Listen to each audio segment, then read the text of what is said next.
فلا أقسم بمواقع النجوم وإنه لقسم لو تعلمون عظيم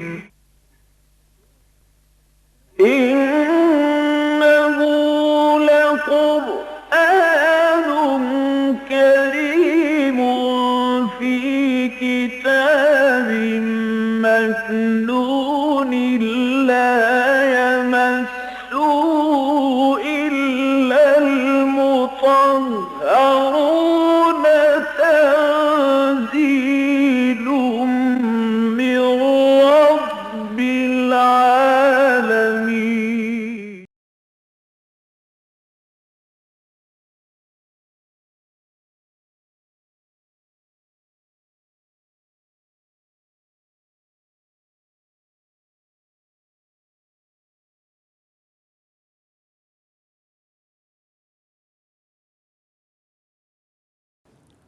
أعوذ بالله من الشيطان الرجيم.